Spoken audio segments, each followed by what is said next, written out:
Bine v-am găsit, bine v-am regăsit, dragilor din Zodia RAC, oriunde v-ați afla. Bine ați venit tuturor pe canalul meu, Tarot Flor de Loto. Eu sunt Nina, pentru cei care nu mă cunosc, și ca de obicei mă bucur să vă am alături, atât pe dragii mei abonați, cum de asemenea și pe toți cei care poate sunteți pentru prima oară aici pe canal. Azi voi face lectura generală pentru săptămâna cuprinsă între 13 până pe 19 octombrie, așa că toți cei care aveți soarele, luna, Venus, ascendentul sau oricare alt aspect astral important pentru voi din harta voastră natală și care are legătură cu Zodia RAC, această lectură este de asemenea și pentru voi. Ca de fiecare dată, nu uitați, este totuși o lectură generală, așa că vă rog să luați decât acele mesaje care rezonează cu voi, restul lăsați-le să zboare în univers, pentru că sigur sunt pentru alte energii care într-o mai mică sau mai mare măsură au legătură cu Zodia RAC. Și haideți să începem această lectură întrebând cărțile de Lenormand ce este important de știut pentru voi, dragilor din RAC, în această săptămână 13-19 octombrie. Care este situația cea mai importantă de știut pentru voi în săptămâna 13-19 octombrie? Și să vedem.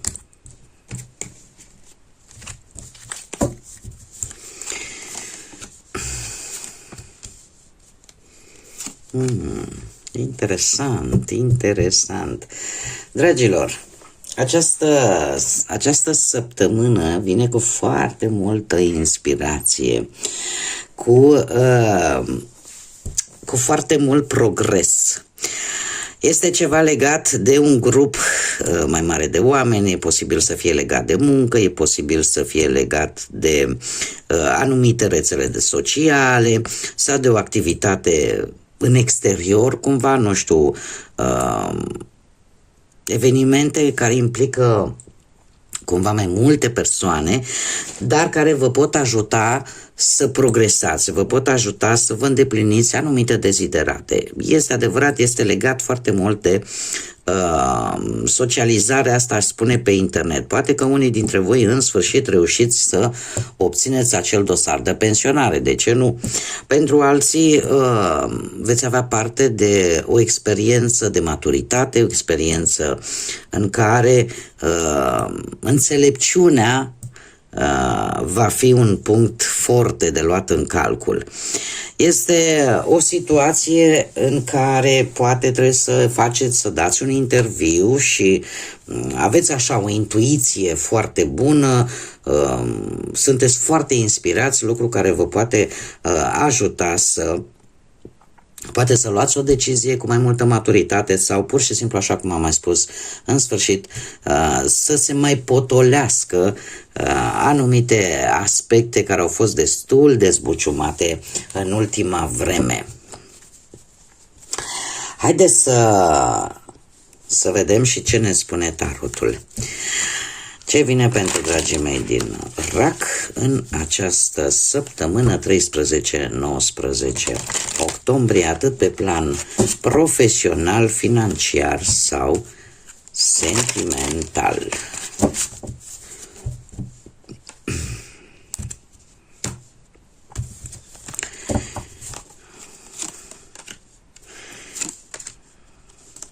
Interesant. Pe plan profesional, ce ține de muncă, dragilor, intuiție în primul rând la cote maxime și mai ales că este, cum să spun eu, cartea care reprezintă zodia Pești, o altă zodie de apă, la fel ca și voi. Desigur, aici puteți fi foarte bine voi sau alte energii de apă, Rac, Pești sau Scorpion. Ce este interesant, faptul că posibil ca unii dintre voi să vă faceți iluzii vis-a-vis de ori de o situație în cariera voastră profesională, ori vis-a-vis de un job, să aveți așa un pic, să stați în stand-by, să așteptați un răspuns. Da? Eu aș zice că chiar dacă unii dintre voi, posibil să nu vedeți voi lucrurile foarte clar, totuși Cu acest rege de cupe aici, lucrurile se vor îmbunătăți. Iar deciziile tale, la modul general, în tot ce ține de viața ta profesională, vor fi niște decizii foarte echilibrate, chiar dacă, și asta tocmai pentru că te lași ghidat de către intuiție și cumva îți dai seama că atunci când lucrurile nu se văd foarte clar, când lucrurile sau situațiile în care te afli nu se văd foarte bine, atunci se pare că și deciziile tale vor fi unele destul de echilibrate și e posibil ca cineva, poate mai în vârstă ca voi sau cineva destul de înțelept sau poate chiar voi, mai ales cei care aveți nu numai zodia în rac, poate aveți și un ascendent în rac sau într-o altă zodie de apă, pești sau scorpion, cumva nu vă veți grăbi și eu aș zice că involuntar, mai ales dacă așteptați un răspuns, poate în urma unui interviu sau un răspuns care are legătură cu munca, există o energie aici care te poate ajuta să găsești răspunsul la acea situație sau poate chiar să te ajute să găsești ceva de muncă. Lucru care se va întâmpla, mie asta îmi spun cărțile, se va întâmpla cu acest as de cupe, există într-adevăr noi șanse, noi joburi și asta tocmai datorită acestei înțelepciuni de care dați dovadă în această perioadă și a diplomației cu care veți încerca să rezolvați situațiile aferente muncii. Dar mie cu acest as de cupe lucrul ăsta îmi dă de înțeles că ne vorbește de un nou început sau de o reînnoire sau poate chiar de persoane noi care merg gând la gând cu voi în ceea ce privește viața asta profesională. Mergem mai departe și haideți să vedem pe plan financiar. Pe plan financiar avem, aici sunteți voi, sunteți foarte hotărâți, dragilor, nu știu dacă zodia Săgetător vă spune ceva sau poate unii dintre voi aveți un ascendent în Săgetător. Cert este că pe partea asta a bănuților recuperezi poate o veche datorie sau îți vin niște bănuți din exterior sau vin așa, niște câștiguri total neașteptate. Posibil să vină bani pentru cei care poate lucrează sau ați avut ceva legătură ori cu turismul, ori cu transportul, dar nu e obligatoriu, dar eu îmi fac datoria să vă spun. Cert este că vedeți mult mai clar o anumită situație financiară și sunteți echilibrați, o să vi se ceară un împrumut posibil de la cineva foarte cunoscut vouă. Dar, așa cum bine am văzut, totuși intuiția este cumva destul de bine aspectată în această săptămână, pentru că ori conștientizați că această sumă de bani care vi se cere este foarte greu de recuperat și atunci încercați să păstrați un anumit echilibru. Nu știu dacă o veți acorda acest împrumut, asta depinde de voi, dar știți foarte clar și dacă vi se cere, știți foarte clar că e posibil ca acești bani totuși să nu-i mai vedeți sau să-i vedeți, dar foarte, foarte greu înapoi. Asta în cazul în care voi sunteți cei care dați împrumutul. Moderația îmi vorbește totuși de, per general, așa, de finanțe destul de echilibrate și e posibil chiar să vi se ceară și un sfat în ceea ce privește o anumită situație financiară în această săptămână. Pe partea asta sentimentală, cei care sunteți deja într-o relație, lucrurile sunt destul de bine aspectate, aș spune. Se repetă cifra 6. Pe partea asta sentimentală, pentru cei care deja sunteți implicați într-o relație, formați deja o pereche, 6 îmi vorbește de armonie și de faptul că sunteți pentru a vă recupera acel echilibru, atât spiritual, sentimental, acel echilibru în incinta relației voastre, cumva veți renunța la ceva nefolositor și veți construi sau veți mai pune ceva pozitiv în relația voastră. Veți renunța la ceva negativ pentru a dezvolta partea pozitivă a relației. De ce spun acest lucru? Pentru că totuși aici voi sunteți optimiști. Sunteți destul de pozitivi în ceea ce privește relația voastră. Poate că unii tocmai ce s-au căsătorit recent, relativ recent. Pentru alții există o pasiune, există multă iubire. Și chiar e posibil ca unii dintre voi să aveți poate perechea voastră aici în zodia leu, de exemplu. Da? Poate să aibă legătură și cu zodia leu. Dar nu e obligatoriu. Cumva, poate că perechea voastră este cineva cu caracter destul de puternic, dar care are foarte multă dragoste de dăruit. Și încercați cumva cu acest 6 de monede ca compasiunea și armonia, așa cum am mai spus, să vină în perechea voastră. Către sfârșitul săptămânii mi-apare acest 6 de data aceasta de spade, care vorbește de o călătorie. O călătorie tocmai pentru a reînvia poate relația sau pur și simplu faceți o călătorie cumva la distanță, tocmai pentru că simțiți nevoia de o schimbare. E posibil ca voi ca și pereche să aveți o legătură la distanță geografică. Sau poate, dacă, să zicem, în ultima perioadă, cu toate că eu văd că lucrurile vor merge destul de bine, în ultima perioadă comunicarea voastră a fost un pic absentă, cumva lucrurile se vor schimba. Se vor schimba și chiar dacă nu va fi oarecum ușor,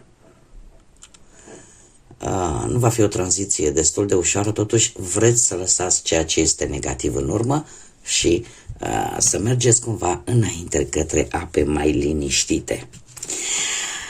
În ceea ce privește relația voastră, mare atenție, pentru că e vorba de gânduri, să lăsați gândurile negre ca să faceți loc, să vă deschideți către ceva mai bun pentru relația voastră. Cei care sunteți singurei, cei cu voi? Cei cu voi, dragilor singurei?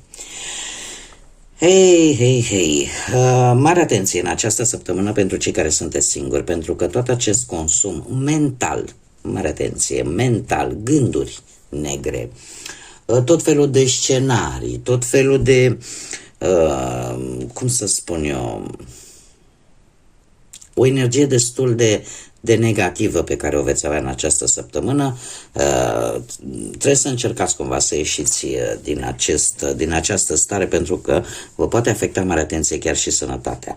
Avem în primă fază un 2 de spade, care îmi vorbește tare mult de niște probleme interne. Niște probleme interne în care, pe care le cam cărați după voi de ceva vreme. Gânduri negre și eu aș spune că deja este un drum în care ați intrat cu stângul. De ce? Pentru că de multe ori această responsabilitate, poate de a decide, de a ignora, această teamă vis-a-vis de consecințe în ceea ce privește alegerile pe care voi le faceți, vă poate duce către o stare de anxietate și chiar depresie pentru unii dintre voi. Iar lucrul ăsta, logic, că are și un efect negativ vis-a-vis chiar și de sănătatea voastră, indiferent că ea e fizică sau mentală. Așa că este o săptămână în care voi trebuie să încercați cumva, pe cât se poate, desigur pentru cei care se regăsesc, să fiți un pic mai echilibrați și să încercați să vă rezolvați aceste probleme interne. E posibil ca unii dintre voi să fi trecut prin niște experiențe deloc plăcute, iar asta să își fi lăsat un anumit marcaj în sufletul vostru, în mintea voastră, în gândirea voastră și în felul în care voi vedeți viața. Iar lucrul ăsta nu face altceva decât știți cum funcționează atracția asta universală, pentru că acest 9 de spade îmi vorbește de această lege a atracției și de faptul că toate aceste gânduri negative nu vor face altceva decât să atragă și mai multe gânduri negative. Că, nu știu, v-ați pierdut încrederea poate în voi, din câte văd eu aici. Deci în primul și în primul rând în voi. Sau poate că ați avut încredere într-o persoană recent cunoscută, că tocmai de aici apare și acest 2 de spade, ați făcut o alegere și acum logic apar consecințele.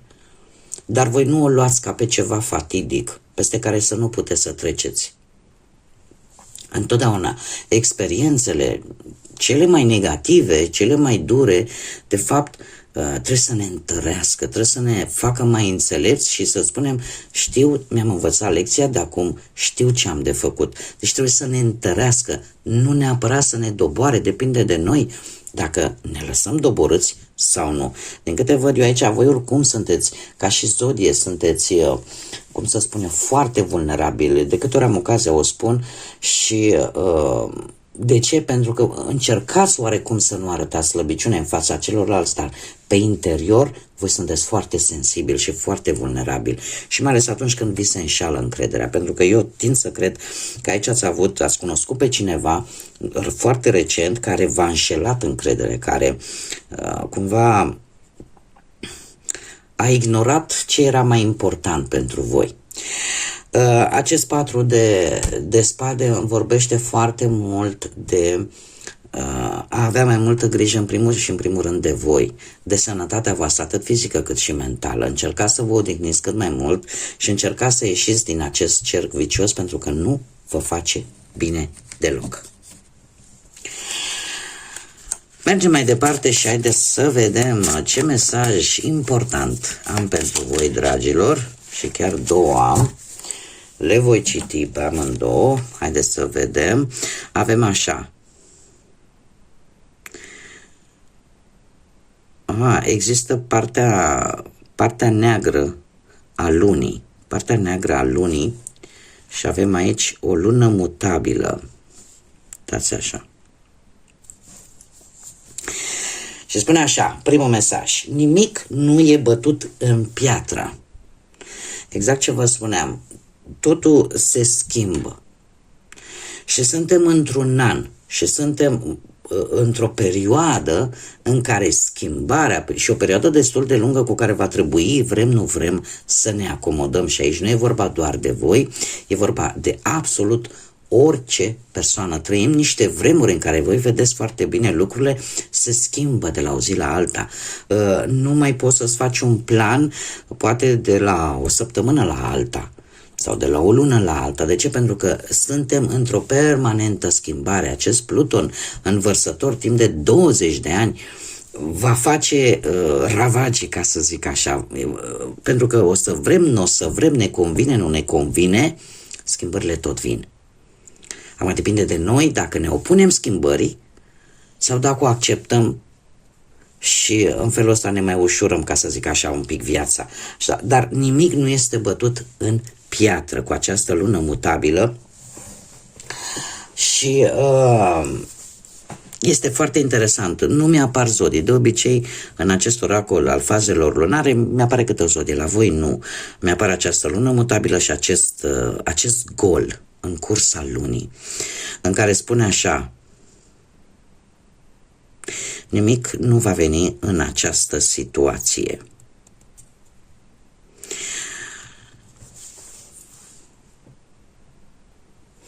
Asta îmi spune că există o anumită situație în viața voastră de care voi țineți cu dinții, dar se pare că nimic nu va ieși. Adică este un drum închis. Este un drum închis, un drum care nu își găsește o rezolvare sau pur și simplu nu mai e ce să rezolvi. Da, e ca o fundătură. Este vorba de, probabil că mulți dintre voi știți, bănuiți cam despre ce situație este vorba, dar este foarte interesant, mi-au ieșit două cărți, două mesaje care n-au legătură cu nicio zodie, decât pur și simplu cu mișcarea lunară. Da? Și cum avem aici o lună mutabilă în care ți se spune nimic nu-i bătut în piatră, nimic nu-i bătut în cuie, lucrurile se schimbă, lucrurile se transformă, avem imediat acest mesaj care spune că nimic nu va ieși din această situație, nimic nu va veni, nu va schimba. Adică situația, atâta timp cât nu există o schimbare, o ceva, ea va rămâne blocată, va rămâne ca ca în acest gol în cursa lunii, da, cumva e un blocaj. Și voi insistați pe o anumită situație care, de fapt, nu vă duce nicăieri, nu va avansa. Bun, dragii mei, păi cam atât am avut pentru voi pentru această săptămână. Eu oricum vă mulțumesc pentru atenție tuturor. Desigur, mulțumesc tuturor celor care, ca de fiecare dată, contribuie la dezvoltarea acestui canal și implicit la dorința mea de a face cât mai mult conținut pentru voi prin intermediul like-urilor, comentariilor și distribuirilor voastre, așa că mii de mulțumiri tuturor. Iar celor care încă nu s-au abonat, dacă v-a plăcut, dacă rezonați, dacă doriți să mai vedeți astfel de lecturi, nu ezitați, abonați-vă, este gratuit, la fel ca și acele gesturi pe care deja abonații mei dragi le fac, like-uri, distribuiri, comentarii, sunt gratuite, nu costă absolut nimic decât bunăvoință și, desigur, plăcere de a mă asculta și de a-mi vedea lecturile. Până data viitoare, când ne vom reîntâlni la o nouă lectură, eu vă doresc totuși o săptămână, în primul rând, înțeleaptă.